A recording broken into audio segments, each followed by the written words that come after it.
कभी पीएम मोदी को टोकरी भर भर कर कोसते थे कपिल मिश्रा। डंके की चोट पे मोदी जी की नीतियों के खिलाफ बोला है। आम आदमी पार्टी से शुरुआत, फिर बीजेपी के बने फायर ब्रांड नेता कपिल मिश्रा की कहानी। अगर कोई एक आदमी आम आदमी पार्टी में डंके की चोट पे मोदी जी की नीतियों के खिलाफ बोला है तो उसका नाम कपिल मिश्रा। मैं मोदी को फेंकू बोलूंगा, बीजेपी में कभी नहीं जाऊंगा। तीसरे टर्म में मोदी जी का कोई और ही रूप दिखाई देने वाला है, कोई और ही रूप। दिल्ली विधानसभा चुनाव में बीजेपी के पास एक ऐसा उम्मीदवार है जो अक्सर अपने विवादित बयानों की वजह से सुर्खियों में रहता है। अक्सर उनके विवादित बयान दो समुदायों के बीच टेंशन का माहौल पैदा कर देते हैं। दिल्ली की करावल नगर सीट से बीजेपी ने इस बार अपने फायर ब्रांड नेता कपिल मिश्रा को उम्मीदवार बनाया है। कपिल मिश्रा एक ऐसे नेता हैं जो बीजेपी के हिंदुत्व एजेंडे वाली राजनीति में बड़े आराम से फिट हो जाते हैं। वो अक्सर हिंदुत्व और हिंदू राष्ट्र की बात करते हुए नजर आते हैं। जो हिंदुओं को जातियों में बांटने का पाप करे वो हमारे धर्म का भी दुश्मन है और हमारे राष्ट्र का भी दुश्मन है। हर घर से अफजल निकलेगा तो जिस घर से अफजल निकलेगा उस घर में घुस के मारेंगे। अगर ये आतंकवाद नहीं है, ये जिहाद नहीं है, ये देश की दुश्मनी नहीं है तो और क्या है। इस बार जब वो नामांकन पत्र दाखिल करने के बाद बाहर निकले तो उन्होंने हिंदुत्व की वकालत करते हुए कहा कि इस बार दिल्ली में भगवा लहराएगा और केजरीवाल खुद अपनी सीट हारने वाले हैं। 8 तारीख को दिल्ली विधानसभा में भगवा लहराएगा। कपिल मिश्रा की अगर राजनीतिक करियर की बात करें तो उन्होंने आम आदमी पार्टी से अपने सियासी सफर की शुरुआत की। सन 2013 में उन्होंने दिल्ली की करावल नगर सीट से आम आदमी पार्टी के टिकट पर चुनाव लड़ा था और उनके सामने बीजेपी के उम्मीदवार मोहन सिंह बिष्ट थे।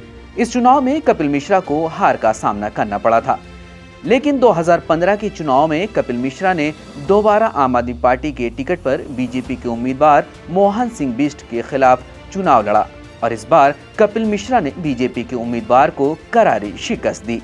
इस बीच चुनाव में कपिल मिश्रा ने मोहन सिंह बिष्ट को 44,431 वोटों के अंतर से हराकर चुनाव जीत लिया। इस जीत के साथ कपिल मिश्रा पहली बार विधायक बने।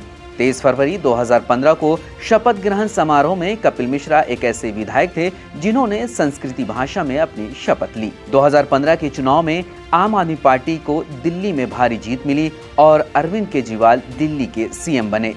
केजरीवाल सरकार ने कपिल मिश्रा को जल संसाधन मंत्री का पद दिया, लेकिन विधायक बनते ही कपिल मिश्रा के तेवर बदलने शुरू हो गए और उन्होंने आम आदमी पार्टी में रहते हुए दिल्ली सरकार के खिलाफ महाज खोल दिया। उन्होंने अरविंद केजरीवाल और सत्येंद्र जैन पर कई संगीन आरोप लगाए और उन आरोपों के खिलाफ एंटी करप्शन ब्यूरो में शिकायत भी दर्ज कराई, जिसके बाद उन्हें मंत्रिमंडल से हटा दिया गया। ये वो दौर था जब आम आदमी पार्टी के साथ खड़े रहने वाले कपिल मिश्रा अपनी ही पार्टी को निशाना बना रहे थे। सन 2017 में कपिल मिश्रा ने अरविंद केजरीवाल पर एक ऐसा आरोप लगाया जिससे पूरी दिल्ली सरकार हिल गई।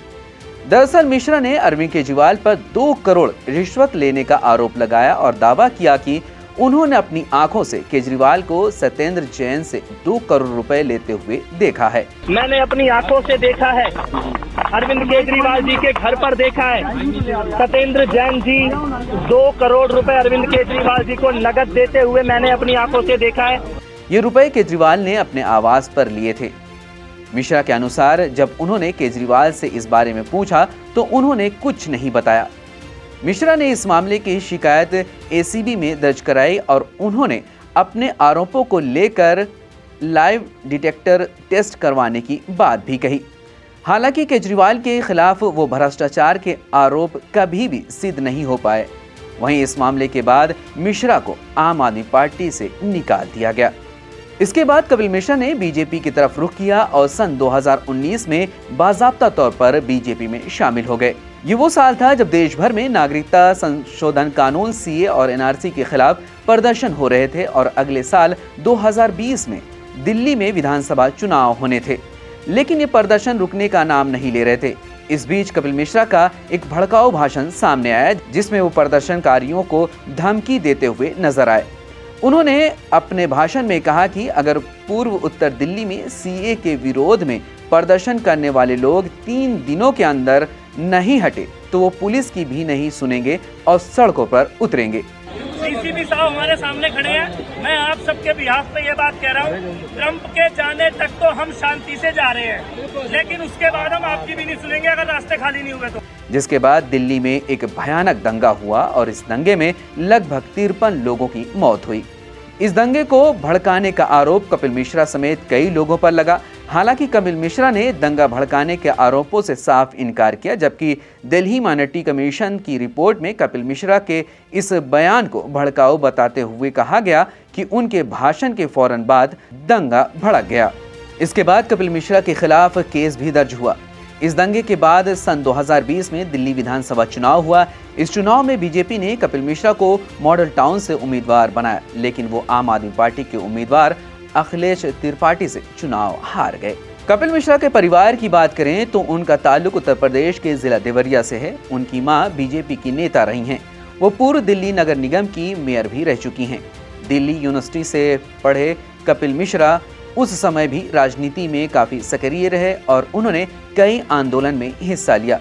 दिल्ली में काम करने वाली संगठन यूथ ऑफ जस्टिस के वो को-फाउंडर भी रहे और इस वक्त वो दिल्ली भाजपा के बड़े नेता के तौर पर जाने जाते हैं। आगामी चुनाव में बीजेपी नेता कपिल मिश्रा का मुकाबला आप के नेता मनोज त्यागी और कांग्रेस के उम्मीदवार पीके मिश्रा से है। अब देखना यह है कि ये सीट किसके खाते में जाती है। कपिल मिश्रा के बारे में आप क्या सोचते हैं? कमेंट करके हमें जरूर बताएं।